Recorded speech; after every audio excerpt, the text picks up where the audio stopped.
بسم الله الرحمن الرحيم الحمد لله وحده والصلاة والسلام على من لا نبي بعده وعلى آله وصحبه وبعد السلام عليكم ورحمة الله وبركاته زاري يجي متعوت نطب ምንድነው ስለ ሩቅያ ጉዳይ ነው የሆነ ክስተት ላንሳላችሁና ያንን ክስተት ተንተረሳችሁ ምን እየተፈጸመ እንደሆነ ማህበረሰባችን ውስጥ በሩቅያው ጉዳይ ላይ የተሰማሩ አካላትም ደግሞ ምን እየሰሩ እንደሆነ እስቲ በከፊሉ ለማየት እንሞክራለን በኢድኒላህ የሆነ ጊዜ አንድ የቅርብ ዘመዴ ታሞ ሐኪም ቤት ይሄዳል ያ የታመመውን ህመም የተለያዩ ሐኪም ቤቶች ሄዶ የሄደበት ሐኪም ቤቶች እንዳለ የረቀቁ አልነበሩም መሳሪያቸው በጣም ዘመናዊ አልነበረምና ሊለዩለት እንትን ሊያውቁ አልቻሉም በሽታው ማለት ነው እንዲህ አይነት በሽታ ይዟል ሊሉት አልቻሉም ስለዚህ አሁን በቃ በባህላዊ መልኩ ይሞከር ተባለና ባህላዊ ተብሎ የሆነ ሩቅያ ቤት ተወሰደ ሩቅያ ቤት አስገቡና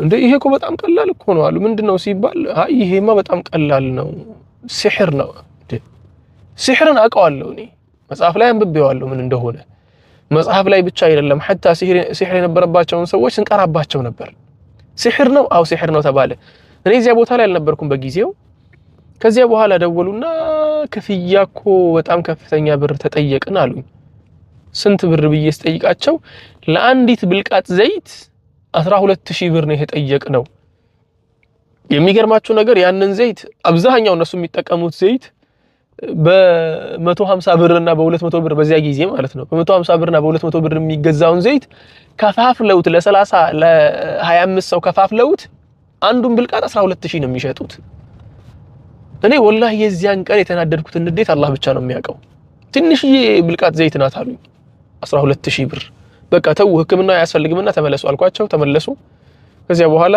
ህክምና ሌላ ህክምና መከታተል ጀመርን በዚያ ህክምና ቢቀጥሉ ኖሮ የዚያ ዘመዳችን አይን ሊጠፋ እንደሆነ ዶክተሮች ነገሩም ማለት ነው በስተመጨረሻ ከዚያ ትንሽ ቆይቼ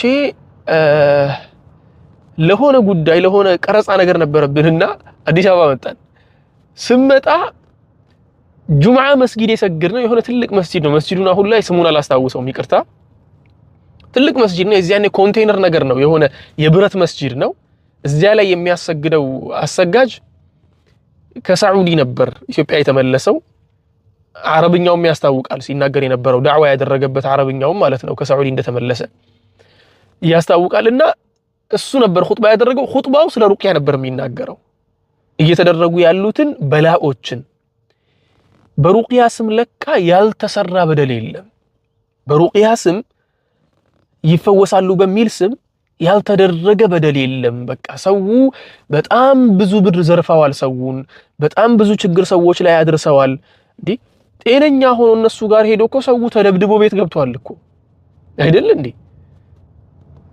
በጣም ጤነኛ የነበርክን ግለሰብ እኮ ምን ይሉሃል ያልበሃል እንትን ይልሃል ቤተሰብሽን ትጠያለሽ ይሉሻል ቤተሰብሽ በየወሩ እየደወለ ብር ብቻ የሚጠይቅሽ ከሆነ ትልቅ ትንሹ እየደወለ እከሌ ታሟል እከሌ ያስነጥሷል እከሌን አስለቅሶታል ብር ላኪ የሚልሽ ከሆነ አንቺ ደግሞ እንደዚህ ለፍተሽ የምታመጪውን ብር ያለ ምንም ርህራሄ ማንንም እየወሰደው እየቃመበት ብሩን እዚያ ጋር በትኖ ሲጨርሰው እንዴት ነው ማጠዩ ያንን ቤተሰብ ትጠያለሽ እኮ ኖርማል እኮ ነው በነገራችን ላይ ያንን ቤተሰብ መጥላት በሰውነት ደረጃ በሰው ልጅነት ደረጃ ከመጣ ኖርማል ነው ይጠላል ሰው ምክንያቱም እንዴ አንቺን የሰው ሀገር ላይ እየተንከራተትሽ ነው ብለው አንቺን በመደገፍ ፈንታ እነሱ አንቺ ላይ ተንተርሰው አንቺ የምትልኪውን ብር ሁላ ምጥጥ አድርገው እየበሉ ሁሌ ሲደውሉልሽ ደህና ነሽ እንኳን እኮ አትባይም አይደል እንዴት ነው ታዲያ ቤተሰብን ማጠዩ በዚህ ሁኔታ ምን ይልሻል በቃ ቤተሰብ የሚያስጠላሽ ሲህር ነው ይልሻል አጂብ ከዚያስ ማታ ስትኝ ያልብሻል እና ብርድ ልብስ ለብሰሽ ታዲያ ላያልብሽ ነው እንዴት እንደሚያስቡ ደግሞ እነሱ ጋር የሚሄድ ሰው በጣም በቃ ገራሚ ነገር አውቆ የነገራቸው ይመስላቸዋል ሁላችንም ያልበናል ወንድሞቼ እህቶቼ ሁሉም ሰው ያልበዋል ስለዚህ የሆነ በቃ አዲስ ነገር የነገራቸው አስመስሎ ማታ ያልብሻል አይንሽን ያሳክክሻል እንዴት ነው የማያሳክክሽ ለሊቱን በሙሉ እኮ ቃጥራ እኮ ነው የምታድሪው ስራ እየሰራሽ እንዴት ነው የማያሳክክሽ ተግባባን ሁሉም ሰው ላይ የሚከሰተውን ወይ ደግሞ አብዛኛው ሰው ላይ የሚከሰተውን ነገር ይሞክሩና ከ10 8ቱን ካገኙ በቃ ያለ ምንም ጥርጥር ይሄ ድግምት ነው ይሉሻል ከዚያ በኋላ ድግምት ነው ብላ እህታችን በቃ የህይወቷን እጣ ፈንታ በአጠቃላይ ይዛ እነሱ እጅ ነው የምታስቀምጠው ተቅሪበን። ምክንያቱም ሩቅያ የሚያደርጉ ሰዎች ብዙ ጊዜ እነሱ ላይ ኢዕቲማድ እንድታደርጉ ነው የሚያደርጓችሁ። እቤት ገብታችሁ ቁርአን ራሳችሁ ላይ ቀርታችሁ ተኙ ምናምን የለም። ምክንያቱም ቢዝነሱ ይቋረጣል። ቢዝነሱ እንዳይቋረጥ ምን ይደረጋል? እንቀራልሻለን እንትኖች አሉ፣ በፓኬጅ ነው የሚሰጥሽ። የመጀመሪያው ሳምንት ትመጪያለሽ፣ እንዲህ የሆነ የሚደረግልሽ መድኃኒት አለ ይሉሻል። እናቴ እህቴ ትልቁና ዋነኛው መድኃኒት ቁርአን ነው። ኢንተሃል አምር። አላህ ስብሓነሁ ወተዓላ ቁርአን ላይ ሲናገርም ያንን የነገረን ፊሂ ሽፋኡን ብሎ ነው የነገረን። እዚህ ውስጥ ነው መድኃኒት ያለው። መድኃኒትነቱ ደግሞ እከሌ ሲቀራው መድኃኒት እከሌ ሲቀራው ዝም ብሎ ነገር አይደለም። ላ ቁርአን የአላህ ቃል ነው። አምነሽበት ከቀራሽ ኢንተሃል አምር፣ ያው ነው ያለው ነገር። እና ምን ልላችሁ ፈልጌ ነው፣ እናንተ ስትታመሙ እህቶቼ፣ በተለይ እህቶች ናቸው በዚህ ነገር የሚሸወዱት። እህቶቼ ስትታመሙ ብዙውን ጊዜ ማስተዋል ያለባችሁ የታመመ ሰው ፈውስን እንጂ ብርን አይመለከትም። 100 ሺህ ብር ብትጠየቂ ባመመሽ ሰዓት ላይ ማለት ነው፣ ያንን 100 ሺህ ብር ከየትም ብለሽ ማምጣት የምትችይ ከሆነ አምጥተሽ ትከፍያለሽ፣ ችግር የለብሽም። እነሱ ደግሞ ያን ነገር ኢስቲግላል ያደርጉና ይጫወቱብሻል ማለት ነው። ያ ነገር እንዳይከሰት ከቁርአናችሁ አትለያዩ። خلاص ራሳችሁን አትለዩ ከቁርአን ጋር ተሳሰሩ። ሌት ተቀን አዝካረ ሰባሂ ወልመሳ እንቅሩ፣ አንብቡ አዝካረ ሰባሂ ወልመሳ። ቁርአን ደግሞ አንዳንድ ሰዎች ሲናገሩ ሰማለው፣ ቁርአን ቤት ውስጥ ከፍቶ ሌላ ስራ መስራት አይቻልም። ይቻላል። ከፍታችሁ ስሩ ሌላ ስራ። ቁርአን ከፍታችሁ ተኙ፣ ለእንቅልፍ ጊዜም ሲሆን ቁርአንን ተጠቀሙት፣ ምንም ችግር የለው። ምክንያቱም ሲባል ለሺፋ ነው የተጠቀማችሁ፣ ለደህንነት ነው የተጠቀማችሁ ያላችሁትና ማለት ነው። አንቺም ደግሞ ፈውስ ፍለጋ እነሱ ጋር ትሄጂና ሩቂያ እንቀራብሻለን ብለው ሩቂያ እየቀሩብሽ ረጅም ጊዜ ሲፈጅብሽ ምንም ለውጥ ካላየሽ እንዴ ምንድነው እየተደረገብኝ ያለ የሚል ነገር ውስጥሽ ይሰማሻል። ምክንያቱም ሲባል ሲጀመር እነሱ የቢዝነስ ሩቂያ ነው እየቀሩ ያሉት። አንድ መታወቅ ያለበት ሐታ በዚህ ጉዳይ ላይ الشيخ عبد السلام الشويعر ሰሞኑን ሳዳምጣቸው ነበር፣ ቪዲዮአቸውን ስመለከት ነበርና ስለ ሩቂያ ጉዳይ ሲናገሩ ሩቂያ ላይ ጁዓላ ነው እንጂ የሚደረገው ክፍያ አይደለም የሚደረገው ነው ያሉት። ሩቂያ የሚባለው ነገር ላይ ጁዓላ ብሎ ማለት ደግሞ የሆነ ነገር ጠፍቶ ከተመለሰ እንዲህ አይነት ብር አለክ ነው የሚባለው። አንድ ግለሰብ ታሞ ስህር ሊሆን ይችላል፣ የሰው አይን ሊሆን ይችላል፣ ትክክለኛ ሸይጣን ተላብሶት ሊሆን ይችላል።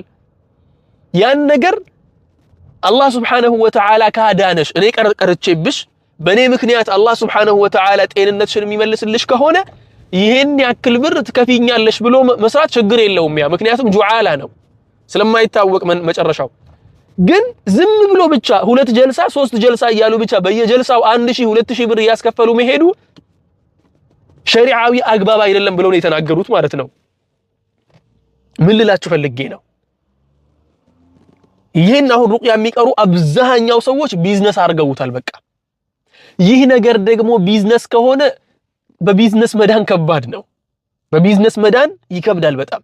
ምክንያቱም እነሱም እየሰሩ ያሉት ከአላህ የሆነን ነገር ክጀላ ወይ ደግሞ ሙሉ በሙሉ ወደ አላህ እንትን ብለው አይደለም።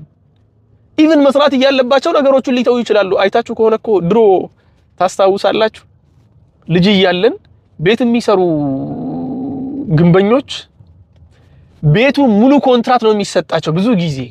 ለምን ሙሉ ኮንትራት ተሰጣላችሁ ከተባሉ የቤቱ ባለቤት ማለት ነው፣ ሙሉ ኮንትራት የሚሰጠው በአንድ ወርም ጨረሰው በ3 ወርም ጨረሰው እኩል ክፍያ ነው የሚከፈለው። ግን በየውምያ የሚሰራ ከሆነ በቀን ክፍያ የሚሰራ ከሆነ በየውምያ የሚሰራ ከሆነ ዛሬ ላይ ሰርቶ መጨረስ የሚችለውን ነገር የውምያው እንዳያልቅበት ለ3 ቀን ለ4 ቀን ያስቀምጠዋል። ይሄም አሁን አንቺ ላይ ሩቅያ የሚቀራው ግለሰብ በጁዓላ መልኩ የምትሄዱ ከሆነ ማድረግ ያለበትን ነገር በአጠቃላይ ያደርጋል ማለት ነው። ጁዓላ ብሎ ማለት ሙሉ በሙሉ ጤንነትሽ የሚመለስ ከሆነ ይሄን ያክል ትከፊኛለሽ ብሎ ወደ ቂራአቱ መግባት ማለት ነው። ያን የሚያደርግ ከሆነ በተቻለው አቅም ተፍጨርጭሮ የቻለውን ነገር አድርጎ ያንቺ ደህንነት ነው እሱን የሚያሳስበው ማለት ነው። ምክንያቱም ክፍያው የሚከፈለው ባንቺ መዳን ስለሆነ። ካልሆነ ግን ልክ በየቀኑ የውምያ እንደሚከፈለው ግለሰብ አንድ ቀን መተሽ ሲቀራብሽ ይሄን ያክል ነው የምትከፊው በሚል ይቆራረጥና መቅራት ያለበትን ትቶ ውዝፍ ያደርግብሻል። የሚቀራው ነገርም ይበለሻሻል። በሸሪዓውም አካሄድ የምንሄድ ከሆነ ደግሞ ሩቅያ የሚቀራለት ሰው በጁዓላ መልኩ እንጂ በዚህ መልኩ እንዳልሆነ መታወቅም አለበት። ያኔ ያለው ወላሁ አዕለም። ሰላሙ አለይኩም ወራህመቱላሂ ወበረካቱሁ።